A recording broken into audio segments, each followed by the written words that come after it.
is falling off due to these long fundraising. That's what's common. And also the composition of programming on the station not being what one would want it to be from their standpoint.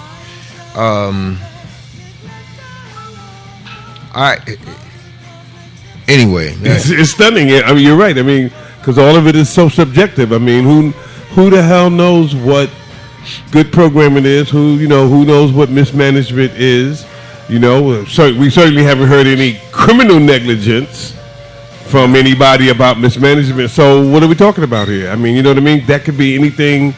It's like people saying they don't want their private health care, and you're going like, no company you work for is obligated to give you health care. Anyway.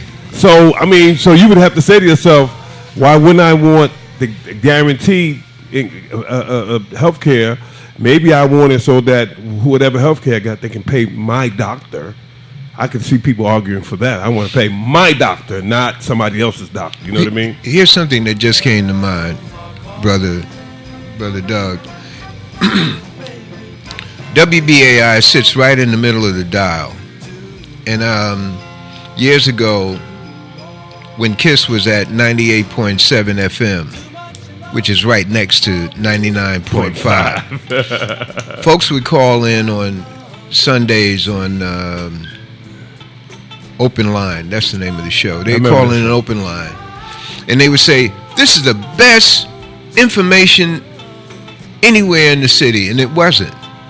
Open Line was either an hour or 2 hours. WBA right next to it had more information coming through, like all the time. Trains at metro station. You understand? Yeah, continuously. And I'm saying, wait a minute, how could you not even hit WBAI in the middle of the dial, just dialing to the station, just hitting it by mistake? So a lot of folks do not know about WBAI in New York City, whether black, white, Puerto Rican, whatever. And this last programming lineup that they had at WBAI reflected a lot of great people. I cherry-picked listening. And a great jazz show with the sister Grace Jones, Sugar in My Bowl. Anyway, going on to our next interview on he ain't picking Red up Houses. Yet. They ain't picking up yet. He's gonna pick up. Well, they get everything straight with no chaser here. Yeah, that's just how it is. So we want people to be able to hear that's really ringing somebody's phone. The voicemail of Walter Beach. Hey. Thank you for calling. Does he know that's us? Just hang up. What you do? No.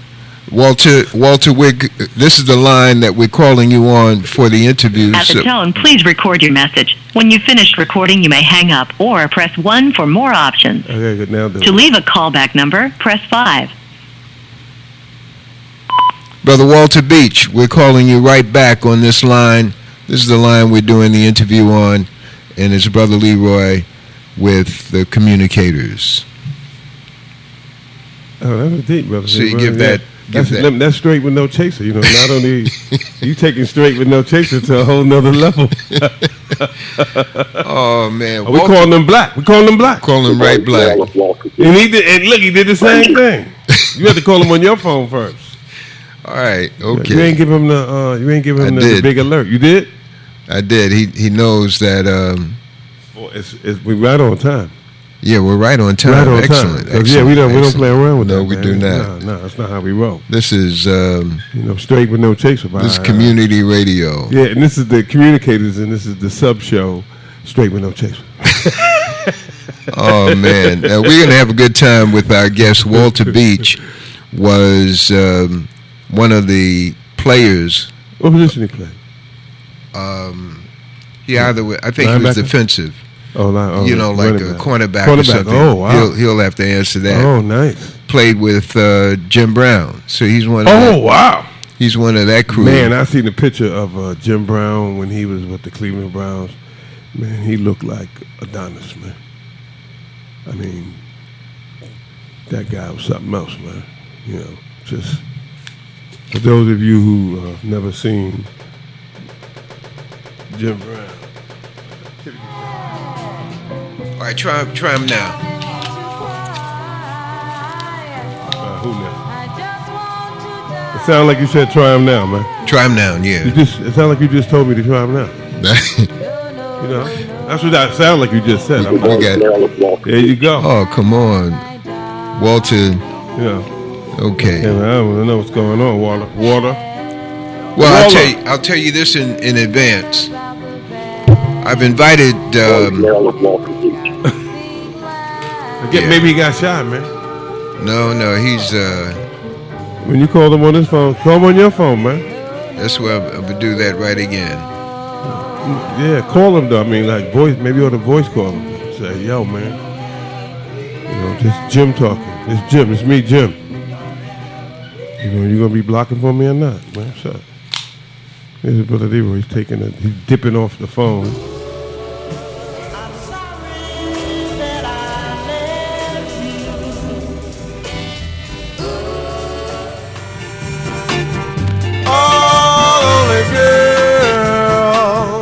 Peter Paul. There is no need for you to feel all alone and blue, 'cause I've got your love right here for you.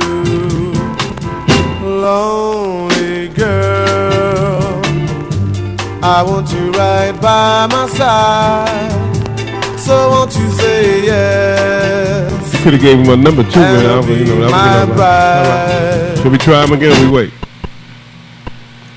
Just wait a minute. Okay. So And the nature of our interview with Walter Beach is cherry picking across the board. What I mean by that is the initial contact that I made with Walter Beach as a black conscious former football player. Wow. Not everybody is conscious when they're playing and conscious after. I'm doing a series, and this is number 1 on the man who changed tennis, and that's Richard Williams. Oh, I like So I'm that. going after a series of individuals who can attest to that. To attest to tennis? Attest to the fact that Richard Williams has changed the game of tennis. Sure has. It ain't gonna be what it was before. It was, virtually other folks. So what's happening when one of us show up?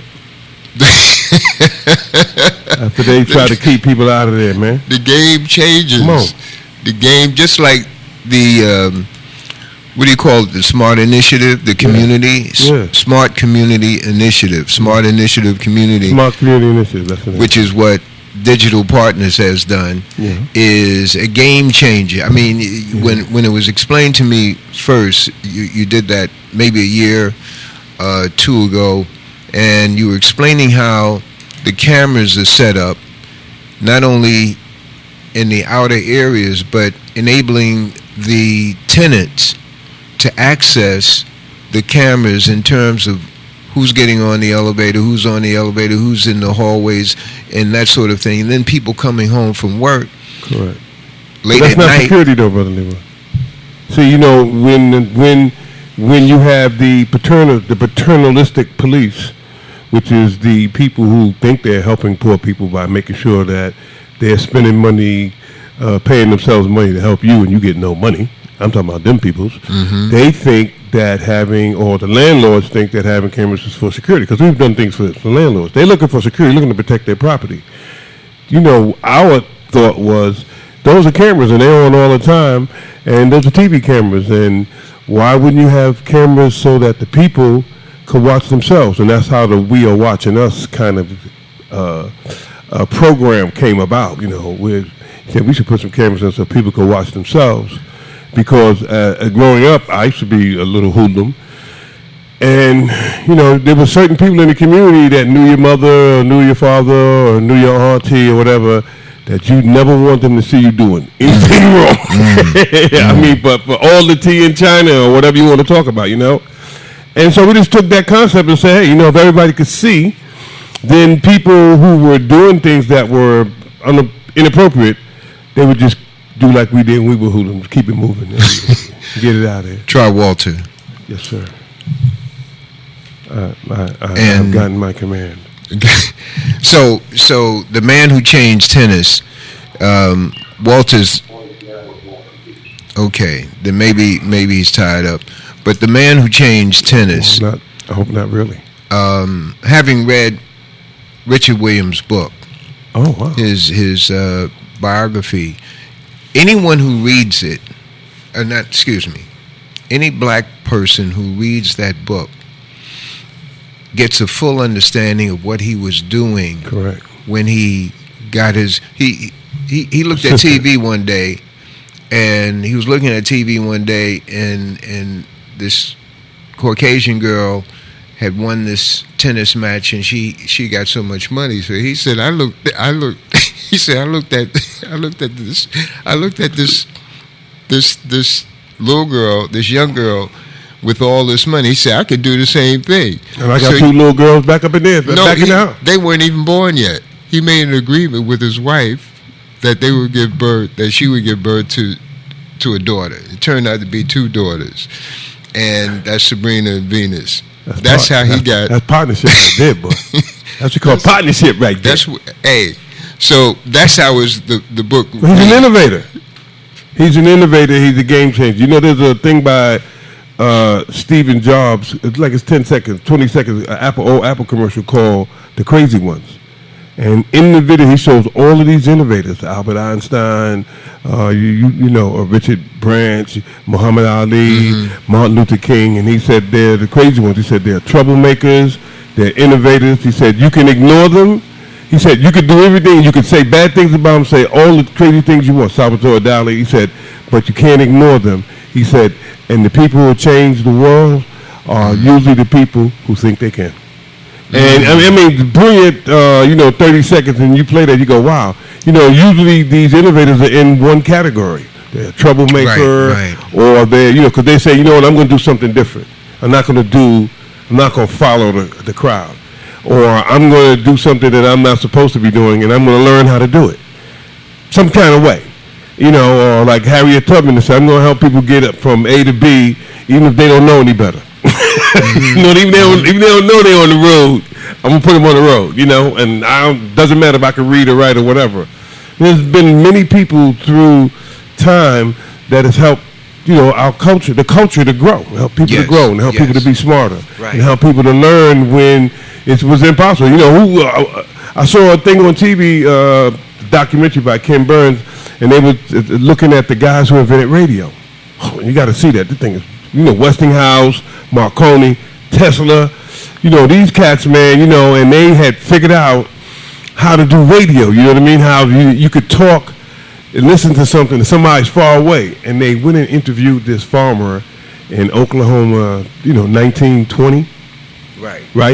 Still had cameras, right? Right. And they went to him and said, what do you think about radio? And he said, I don't cotton to no talking furniture. That's how innovative radio was. This dude said the furniture is talking. Can you imagine that? That's how the radios were made. They were. Yes. They were. We've all had them. I know, but my point is, you lived in an agrarian, world where most people didn't even have a telephone, and somebody shows up and said the furniture could talk. And you going, what? There's somebody in there. I don't cotton to know. He was an old white guy. He looked like straight out of one of those pictures that you see, mom and pa kettle, and he's standing there and then it's got a little thing on his neck, and he's going, I don't cotton to no talking furniture. Furniture's talking. So we've seen a lot. Is this on Netflix or what? No, that was on. That was Ken Burns. It might be on Netflix. It was Ken Burns, and he did a documentary on radio. Okay. And there's a movie coming out now about electricity, the guys who invented electricity. These were the same cats. Okay. They all came along at the same time. The guy Tesla and Westinghouse and all of them. And then the radio thing was Marconi and Saranov, RCA. And the RCA guy, the guy that actually, Philo something, I forgot his name. Philo somebody is the guy that actually invented television and radio. And Bob Sarnoff beat him, cut him off because he had Right. the money. This is really American capitalism at its best or worst, depending on who's smelling what's being cooked. Who's writing the story? Well, I mean, you know, it's. I'm not asking. I'm Yes, saying yeah. it depends on who's writing the story. You know, just like you know, current events. You know, people get up and they say, "This is true because I said so." And it makes you think. The only reason why I'm saying it because every time I hear it, it reminds me of when you're 8 or 9 years old and you go to your mother and say, "Look, I want a pair of," or 10 years old, I want to get a pair of Chuck Taylor's All-Star Converse. You know, then they cost $10, and your mother would say you can't have them. You say why? Because I said so. You know, and that was like the end of the conversation. Period. You know, so Man. and this is the kind of culture. I mean, people who are setting policy, they're kind of getting on TV, and I'm sure it's because of all, like Pacifica today, all of these different ways to communicate now has changed. It's another game changer. If you're talking about game changers, this is another way of changing the game. Now people have a lot of ways to get information out and a lot of ways to access it. And you didn't have that in, let's say, Watergate when you had, you know, all the networks was saying the same thing. Mm-hmm. Well, you ain't got that now. Somebody could get up and they could lie like a rug, and it's not illegal to lie like a rug. It's not illegal to do that unless you're trying to sell somebody a medical product or something, or you're lying on a bank application. But other than that, lying is allowed. I'm just saying. No, I mean, I haven't heard anybody quite looked at it that particular way, but looking at lying as if it was a crime. I want to just deal with that for a moment before I made contact. Contacting Walter Beach, and that is lying, and how the current effort to impeach Trump involves a lot of things. That when we get the image of Trump lying, the image. I'm not talking about the when specific he lied. Specific, yeah. Okay, and then he fights back and reveals something about the folks who are aiming at him. That's an extraordinary thing in my eyes today, at this in this time that we're living in. The guy is targeted. He throws something back that reveals something that we didn't know about the opposition. It is an opportunity for us to look and digest and not take sides. We can take sides, but not take sides, but look at what's being revealed to us as a people. Correct. And it's never been that way before. That's right. The information is coming so fast. It used to be so pure. That's the part you're leaving out. So pure. You get it in 10 years. 10 years ago, here's what happened to JFK. It's finally coming out. Right. Then it goes down to 5 years. Now it would be a year. Not now. Then it goes to a year. Then it goes to 6 months. Now it's immediate. Correct. This thing is immediate. Correct. But at the same time, there's a guy who's on out of D.C., Carl Nelson. Carl Nelson show is Monday through Friday, 4 to 7 o'clock. Mm-hmm. Carl Nelson has some great guests, two of whom I have yet to be able to make contact with. One is Judge Joe Brown.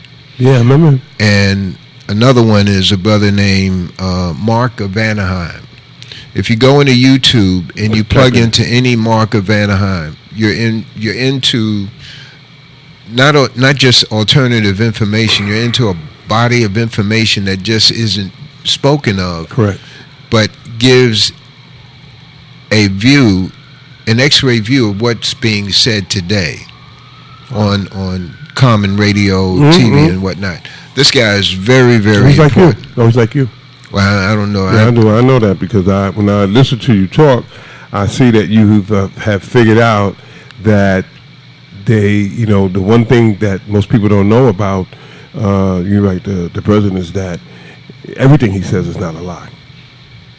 When most people don't understand that because they haven't been around people who lie all the time. And if you're like me, I should be an athlete, and sometimes you have guys on your team that lie, but nobody gives a crap because if the person can help you win, then, because Okay. that's, you know what I mean? So there's one thing about team sports, it's the ultimate in democracy. If you can help us, we don't care what you do.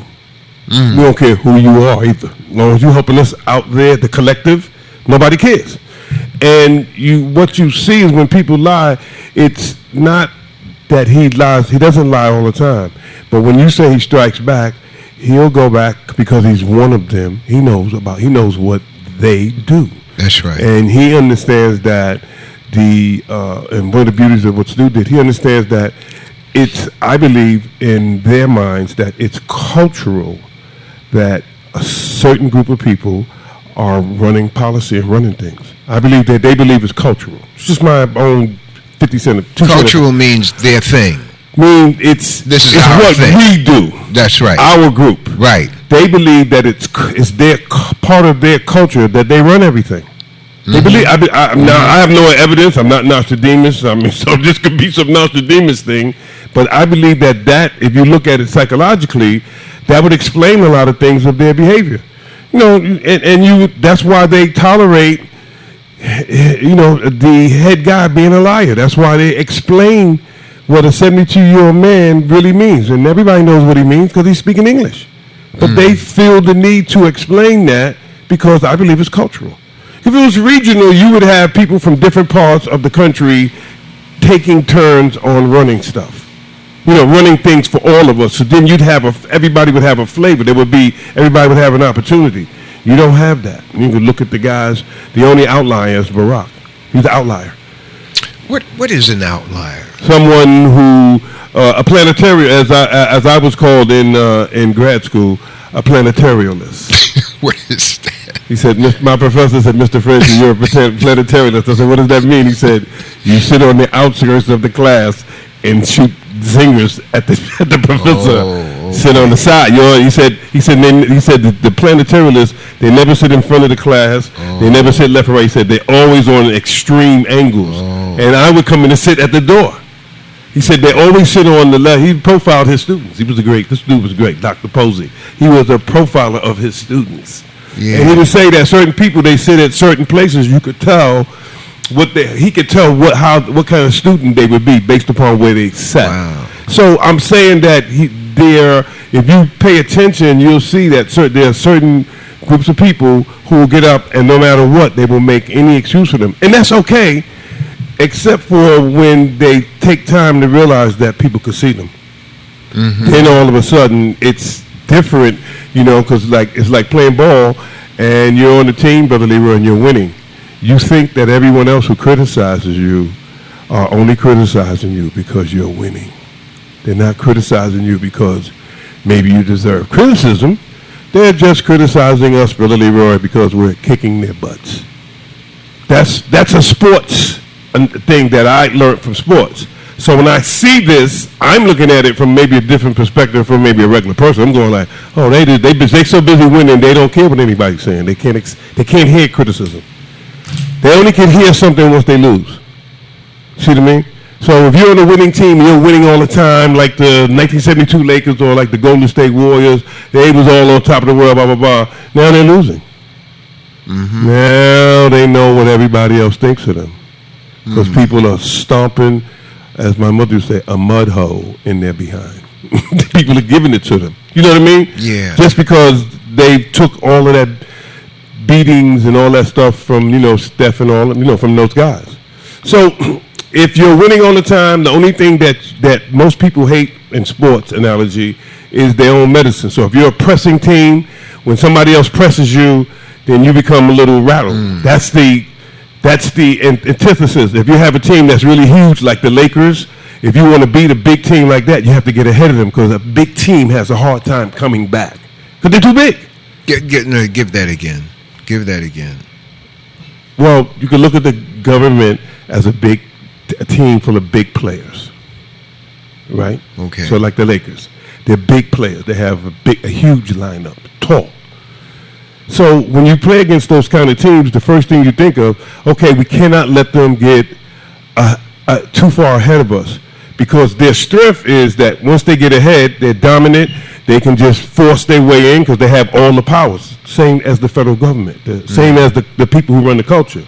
But if you want to beat them, you have to figure out how to get ahead of them. So if you're playing against a bigger team, you get ahead of them because they're not going to be good at coming from behind. See what I'm saying? Psychologically. Well, just psychologically, and because they're too big, the way that they're set up, they're not able to. Now, psychologically is how you get them to crack, as we say in sports, crack like an egg, because that's when the game is over. There's a certain point in the game where the other team cracks like an egg. It's over.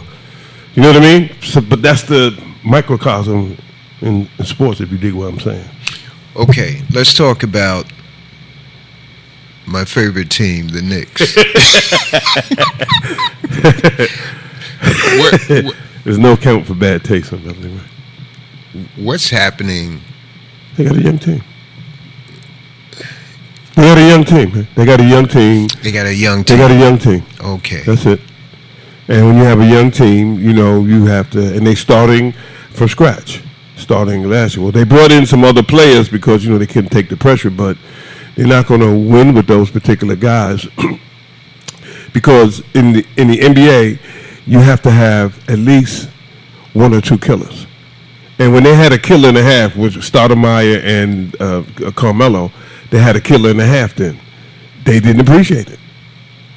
And when you don't appreciate it, when it's time for the other killers to look for a place to call home, they're not coming. They're not coming to you because they've seen how you treated the killers that you have.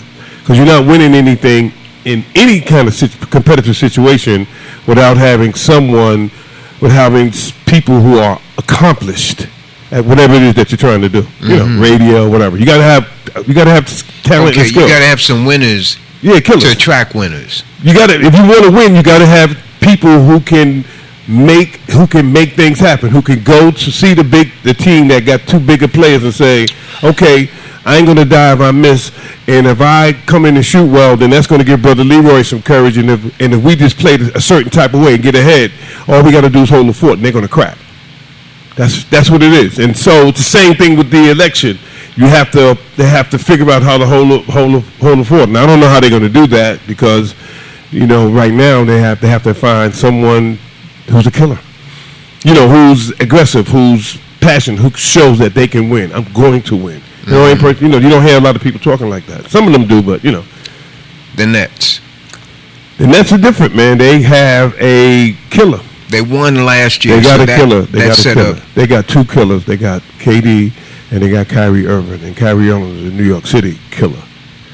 And so they got what they need to be effective. And that's why when they play, and if you notice, every game that they play, their people are playing up to a higher level against them because they know that these guys are real contenders and they got a killer. So people pick their competition up because if you don't, they're going to drub the floor with you. So the Nets have a better chance, and then they got the super Jedi monster killer in waiting, and he showed up because there was another killer there.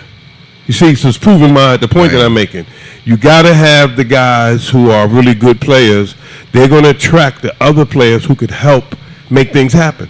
So when you were talking about that other guy on the station, you know, you were being Brother Leroy's equivalent of people reaching out and find someone like Brother Leroy who can give them multitudes and multi areas of information.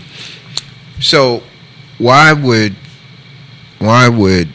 Carmelo Anthony make a deal for his contract to be bought out, or no trade, and wind up not playing anywhere? Well, he did wind up playing places, but he went to Houston. He went to Houston, Oakland, Oklahoma. Houston and Atlanta.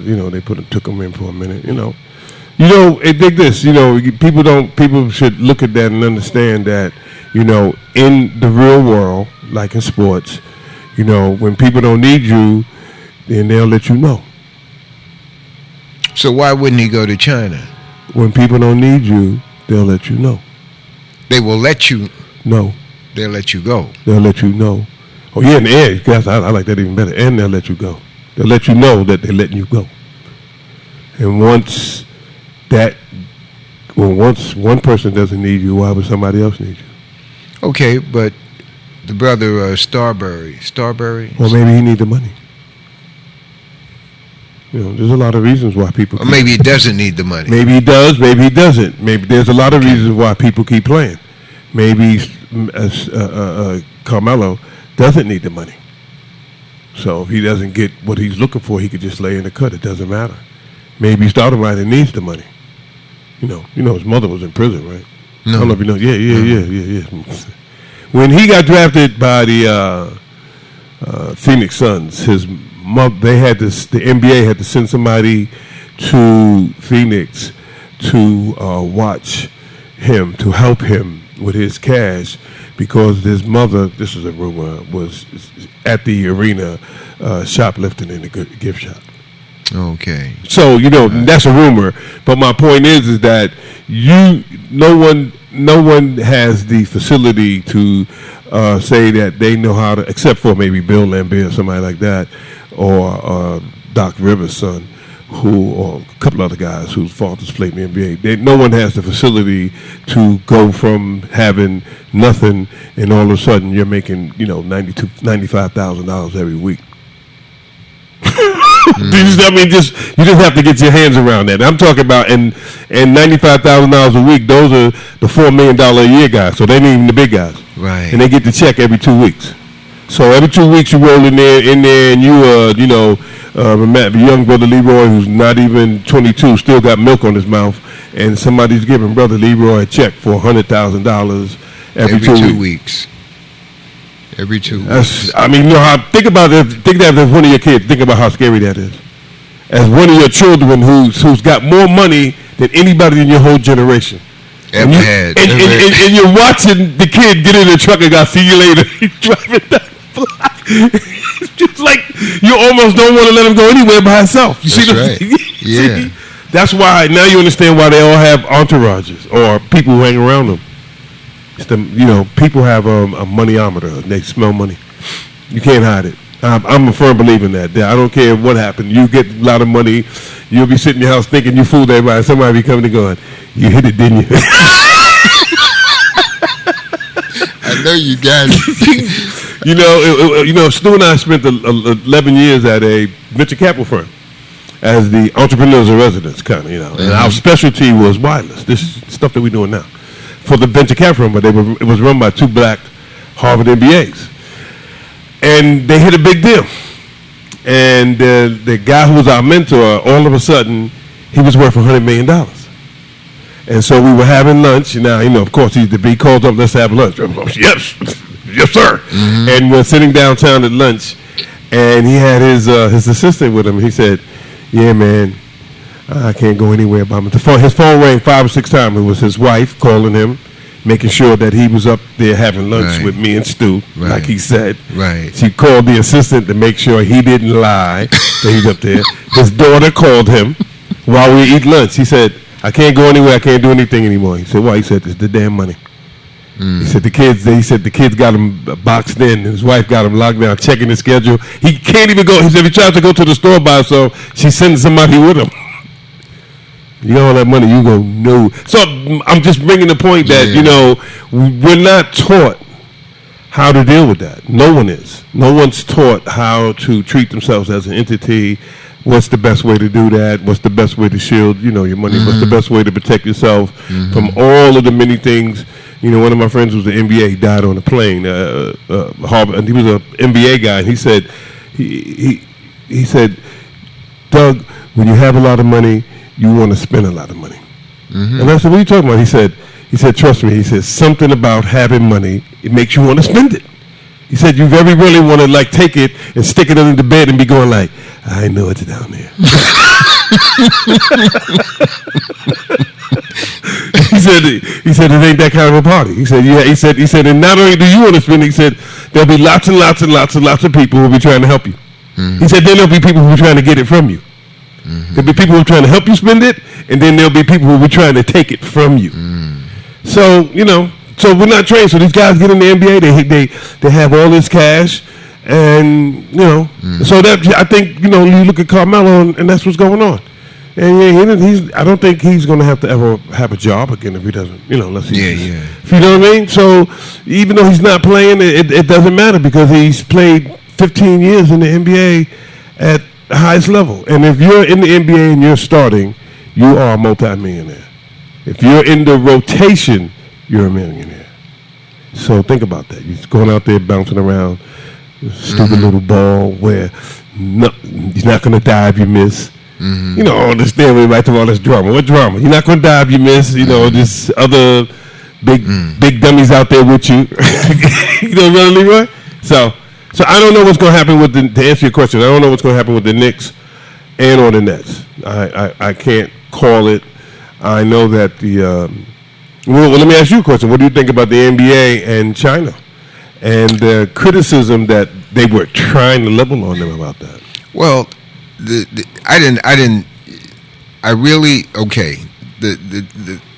that issue relates to Hong Kong and the guy who's in administrative or management at Houston saying something in favor of the protesters, the street protesters. So China, when you deal with China today, in my estimation, you're dealing with a group of people or leadership that knows we're not having it. And those of us who don't know the history just see the reaction of these people, the Chinese, to what this guy said and say, it wasn't any big thing. But for them, it was another indicator you're not pushing us around. That's how I'm looking at it. Well, you know that the United States owed them a lot of money, right? In terms of the, what are we talking about? The Treasury notes? The Treasury notes? They owe them money, you just talking about how.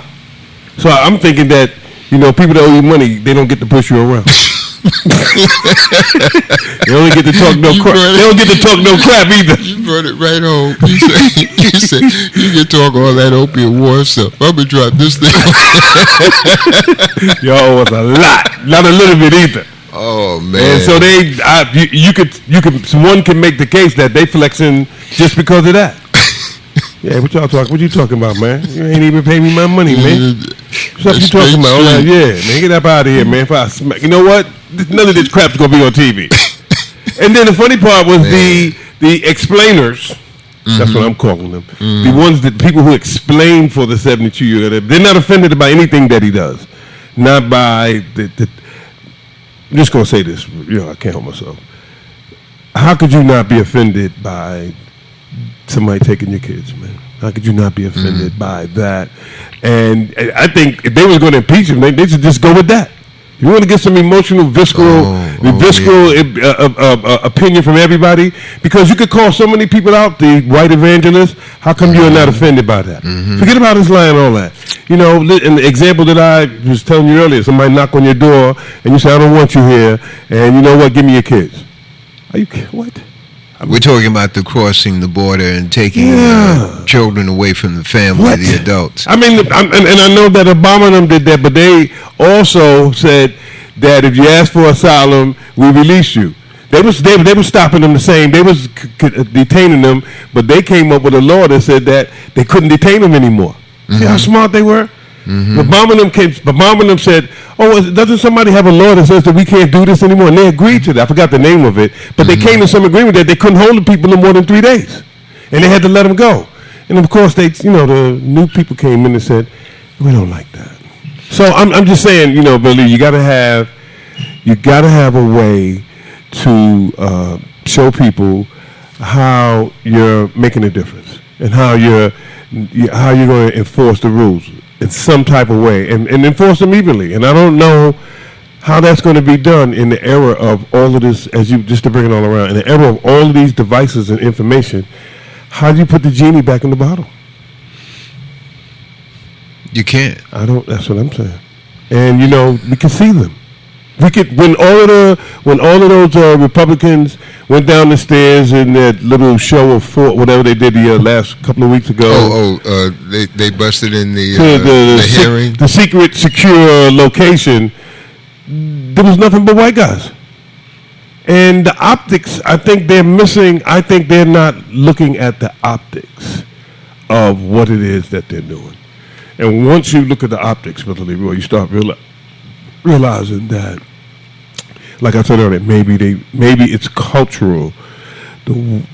For a lot of the reasons for the things that they do. Maybe they just, instead of, it would be a good idea, they should acknowledge that they've done some pretty good stuff, Brother Leroy. They should acknowledge that. And they also acknowledge that they've done some things that they ain't so good. Because everybody got to do that. I remember being a world-class jerk as a teenager and, wound up in the big house. I was an idiot. I deserved to be there. It wasn't. They didn't mistakenly put me there. I worked very hard to get there. This wasn't the Innocence Project. No. Everything that they charged me with, I did all of that shit. Man. I did all of it. Wow. You know what I mean? I'm just a stupid young idiot. Like most young people are. You know what I mean? Just have a moment of total insanity. And sometimes it costs you. But you have to go and you have to fess up to it. You know what I mean? Because you want to get past it. And a very serious old man who spent 30 years in prison, remember, named Slim Sumter, man, he's dead now, but he was 72 back then when I was a teenager. And he told me that when he came to New York in 1929, there were still farms in the Bronx. Right. That's right. I said, whoa. When they had the Attica Rebellion, he actually came all the way up to the maximum security prison so that I would get a visit. He said, they might kill you in there. He said, they crazy. He said, I'm coming up here. And he worked in this, you said, man, he worked in this not-for-profit called Project Manhood. And, you kind of learn that you need other people to straighten you out if you crooked. You know what I mean? And that's what he was. He said, I'm going to straighten you out because you crooked.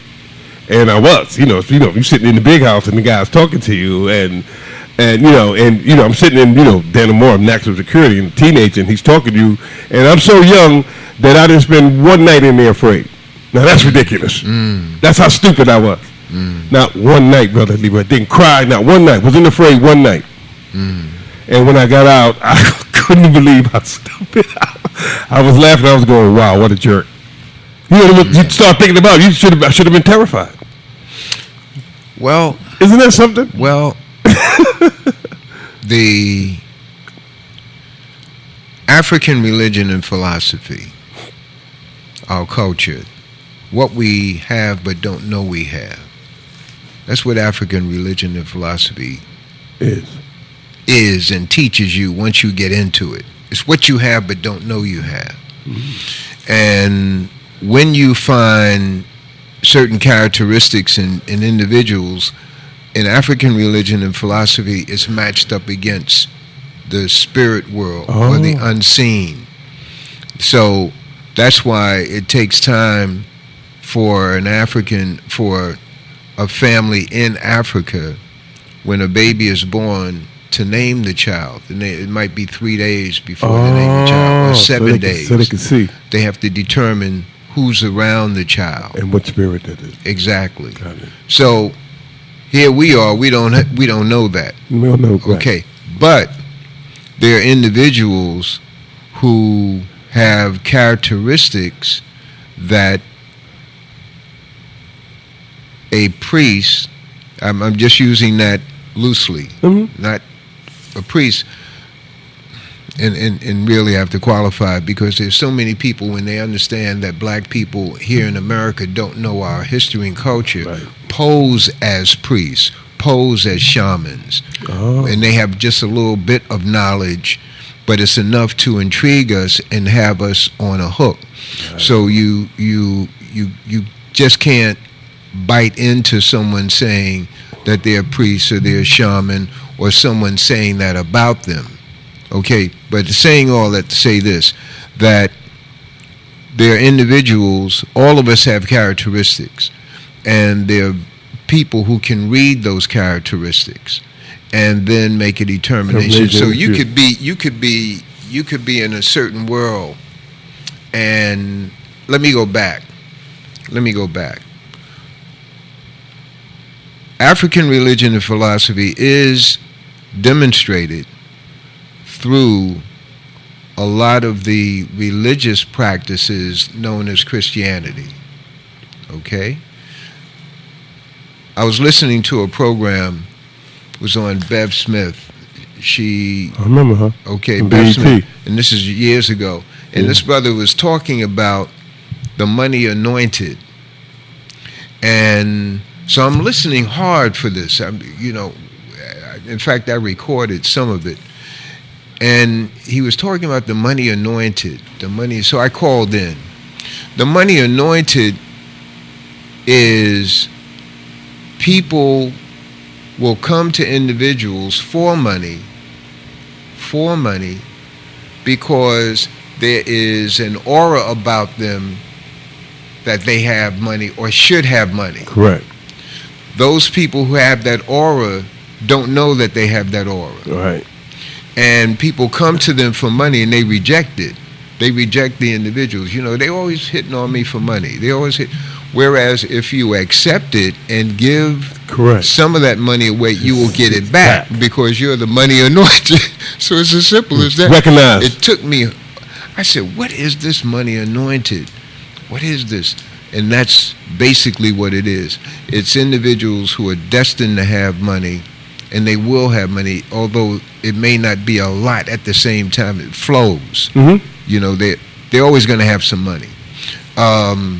So that's a characteristic that can be picked up by certain individuals who know the characteristics. How did I get into that? Is you're in the prison, and you're not afraid. You're not afraid in terms of digital partners. You're not afraid. What I'm saying is where those of us who would say, they're not going to give us anything. You don't care about that. You don't care about what they're not going to do. You're more concerned with what you have to do and what your focus is. Yeah. You're going through that. You're going through that obstacle. Correct. So all around it. That's a blessing. Yeah. That's a blessing. Actually, you're right. When you look at the slave mentality, we have been enslaved away from our fearlessness. We have been enslaved away from our strong willpower. It comes through, but not on a consistent basis. Yeah, that is correct. So we have to be trained up into it being consistent. We they call them life coaches and stuff like that. But we're the life coach. We're born naturally to be the gods that we are. But in this environment, the enslavement process suppressed that and channeled our energies towards supporting others than ourselves. You see that? That's interesting you say that. You see that a lot because people will, try to attach themselves to people who mean them no good. They don't have you. I would throw in some politicians, some politicians. I ain't gonna name names because I don't know that. But I would throw the way some politicians act. That's how they are. They don't really care. They don't really. And people still listen to them. You can look at the current situation of our culture. You're sitting around going, most people would not tolerate any of the things that you see some of these people doing. Yet then they turn around and say, I'm all right with it. I mean, the fact, like when they had that vote, not one Republican thought that the guy should be checked. And I said to myself, well, now they've proven that anybody had any sense that they're all a sham because not one of you guys thought that. You can't get everybody to agree on nothing. And not one of them thought that maybe we should have a public hearing and check in what money's doing. They didn't even figure out that it would be good optics to let one or two people not be on the same team. The Democrats figured that out. They had two people who said, I ain't going down with that. They ain't making no big thing about it. And the point I'm making is that when you see how people are acting, they're not acting in the interest of themselves. They're acting in the interest of winning. And I go back to what I was saying before about how when you're winning, the psychology of winning is that you can't hear any criticism from anybody else. Particularly when you think you're entitled to win. Mm-hmm. And that's what they're doing. When you're not entitled to win, when you're in a competition and you won by the skin of your chin, you got humility. Right. Said, oh shit, we just barely got past Brother Leroy Snicks last night. That's a joke. That happened. I know, but my point is that you're not going to go back and say, "Well, I ain't got no respect for them." But see, when you look at the people who run our country, they don't act that way, and they don't present themselves that way, and we can see them because of the media, and because even if you don't see them at so and time, you can go back and look at it because they're all walking around with these machines in our pocket. And until people psychologically figured out how important that thing you've been holding on to for the last 5 minutes and what it can do, then they're not going to be able to. We're not going to be able to move ahead, which is why the digital divide. Our thing is about helping people to be smarter. We ain't trying to make no money. Helping people to be smarter. Now, if somebody don't like that, too fucking bad. Excuse my French. Well, I'm just saying. You know, a lot of people don't like that. I don't care. Why should we care? There you go. I don't care. There you go. You have nothing to lose. Right. You have this, it's like being a basketball player and go, Doug, you've heard him in this, if we get the ball to Doug, he likes to shoot it. And I would go, yeah, because I realized that I ain't going to die if I miss. It's just a game. Just a game, man. It's just a game, man. That's all it is, man. You're taking the shot and you do it. And life is the same way. You have to get up every day. Like my mother used to always say, when somebody knock you down, you got to get up 2 times stronger so that they'll know when they knock you down, it's going to cost them. Your mom told you that. She said, I believe that because like most people, you believe your. Give me that again. She would always say, listen, whenever they knock you down, whoever it is, you get up and you go back at them 2 times stronger. So the next time they knock you down, they go, that's going to cost us. Okay. Knocking down that fool. And I actually believed her. Where was your mom from? Harlem. By way of? Harlem. Okay. Born and raised in Harlem. Yeah, born and raised in Harlem. which is interesting because I went to the same elementary school as my mother and father. You did? Yeah. And you say I'm almost 1,000 years old. So yeah, that always was a pretty interesting conversation and talking to them and knowing that you went to the same elementary school as your parents. That's some deep shit. That is. Yeah, that was crazy. Just when when I would talk to them about school, which of course I didn't go to very much because I thought Little Shelton. I thought, yeah, what a nut. I always say this, what a great place to grow up. Manhattan, what a great place to grow up. If you're an inquisitive little kid, you couldn't ask for a better place to grow up than Manhattan and all the wonderments of New York City. What street was that? Lenox Avenue. Cross Street. On 30th. Same place that Father Divine does self-immobilized himself, as he would say, on the corner of Lenox Avenue and 130th Street. That's where I was born. That's where I was born. Lenox Avenue and 130th Street. Yeah, right. Dead on the corner. In fact, the funny thing is the building I grew up, because that block that I grew up in is a landmark block because it's full of these houses, these private houses with porches. Oh, that between Lenox and Fifth. Yeah, so I grew up in that block. So the building, I could go by that building to see my window that I was in when I was 8 years old. My building is still there because they haven't torn anything down the block.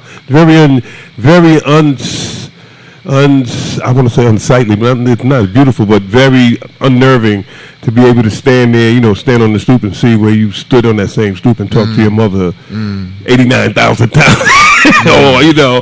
Or when I would stand on that stoop and my mother would make me walk her dog and I would be down there cursing her. And she, later on when I was a grown up, she said, all those times when I would make you walk my dog? She said, yeah. And you would be downstairs on the stoop calling me a fat B and all that stuff. She said, I was up in the window laughing my ass off at you. She said, look at that little so-and-so. So you taking that dog out to get him off. You can go down there and curse all you want. I was yelling at the dog and everything. You ain't my effing dog. And my mother was up there going, oh, man. I didn't know he could curse. That's deep. Yeah, that was deep. So you show the interesting thing about the things that your parents know about you that they don't tell you till later, Man. I'll never forgot that. So growing up in Harlem is a beautiful place, man. I would, so you can see when we wired Harlem Hospital for the free Wi-Fi, I was excited because I was born there. And I thought that was a hell of a thing to be able to do something in the place where you was born at, and to be able to go in there and we were all in there providing that kind of free service for everybody. I thought that was that's not a plug. I felt really good about myself. Yeah. I was patting myself on the back. Oh shit. Well, my brother, this has been A pleasure. a very interesting Sunday and afternoon. And one last thing, this movie Harriet, which is supposed to be about Harriet Is Tubman, it out yet? they say it's garbage. They say it's a rewriting of history. The Antigon, what do you the villain in the movie is a black bounty hunter. Well, they had them. No, it never happened with her. Oh, that wasn't real. They made that wasn't up. real. So it wasn't a factual. It was based on. Nah. Was it based on some sort of facts? Nah. Well, I would tell you. I haven't seen it, but the it says, hey man, if you go see it, don't believe that it's a reflection of actual facts. Well, I would say a good movie to go see too, and I would say the same thing, but you won't give a crap, is Dolomite with Eddie Murphy. Oh, okay. You won't care that it's not that factual, but it was quite comical, and you can see that he's a special kind of guy. It was a great movie. It was a great movie. You can see that Rudy Ray Moore, even though I remember those movies and they were terrible, but not his albums. His albums were. I can remember sitting on Lenox Avenue listening to a guy who had an 8-track in his car, and listening to Rudy Ray Moore. And Rudy Ray Moore made his own films. Yes, and they were terrible, but they didn't matter. Nobody made his cared. own film. Yeah, he did. Right, nobody cared that they were terrible because he actually did it. He made his own. He made his own films, man. Like Fred Williamson and like all of them, like a lot of them did. Yeah, he made his own stuff, and so when Eddie Murphy said it took him 15 years to get the movie made. Wow. Right. More like I guess Denzel with Fences. It took him forever to get that made. So it was. It was on Netflix, and I would highly recommend it. It was quite a laugher, and I would recommend it to anybody's. It was total. It's all black, and it was a black guy, like the tennis thing you saw out of the mode of Richard Williams, the tennis guy. He just said, "I'm gonna make me a movie." He went and did it. No books, no nothing. He just went in, say, "Hey man, we just going down." Thank you, my brother. All right, man. That's how you God get the bless studio you. too. Thank you, Peace. brother. All right, peace.